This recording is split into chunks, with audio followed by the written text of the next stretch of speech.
Now, well, let's come to the second trumpet in verses 8 and 9. And again, I'm reading my translation. And the second angel sounded, or blew the trumpet, and as it were, a great mountain burning with fire was thrown or cast into the sea. And the third part of the sea became blood. And there died the third of the creatures which were in the sea, even they that have life. And the third of the ships was destroyed. Now the sea, which occupies most of the earth's surface, is next affected by this direct judgment of God.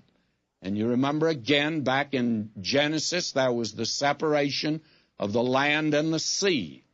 And it occurred on the same day in which plant life appeared. And that's Genesis 1, 9, and 10. And I'll not turn back to that, by the way. Now, I want you to notice the exact language here. And that's the reason that I have given my translation, and I've attempted to lift out the literal. And I think we need to pay very careful attention to the literal language here.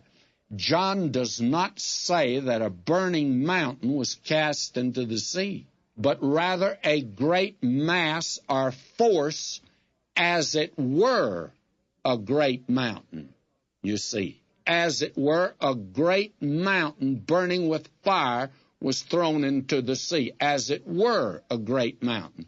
Now, this careful distinction in the use of language should be noted, especially since it's the common practice to lump together everything in this book and call it symbolic, and that, of course, gets you out of a lot of trouble, but gets you out of the frying pan into the fire, by the way. The mountain represents something as literal and tangible as that we have in Jeremiah, the 51st chapter, verse 25. Now, let me go back again to the Old Testament and listen to this language. Now, he's talking here about Babylon. And notice what he says. Behold, I'm against thee, O destroying mountain, saith the Lord, which destroyeth all the earth. And I will stretch out mine hand upon thee, and roll thee down from the rocks, and make thee a burnt mountain.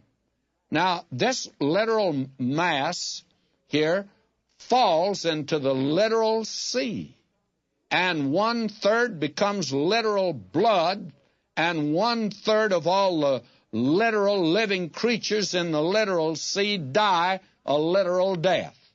Nothing could be plainer than this. And also 1/3 of the literal ships of all literal nations are literally destroyed. Now, if we just let John say what he wants to, it makes it very clear. Now, there's no use to run and try to find some symbol that this is symbolic. Symbolic of what? Doesn't say this is symbolic. He makes it very clear that a great mass of force is put into the ocean. Now, I do not know what that could possibly be. And you say, well, why don't you know? 2 reasons. First of all, John didn't tell me, and he didn't tell anybody. And that's the reason that I don't think anyone has the answer for it.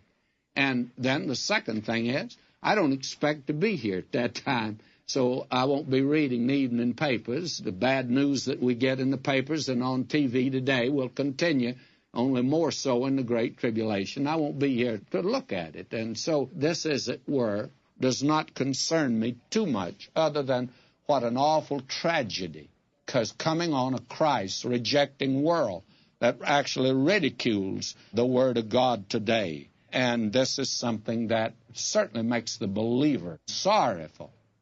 But it ought to do more than that. It not only ought to affect our heart, it ought to affect our wills and our feet and start us moving today to get the Word of God out. That's our responsibility. And I believe it's a very solemn responsibility that we have today. You can't keep this judgment from coming on the earth, but you can get the Word of God out and reduce the population that'll be left on the earth at that particular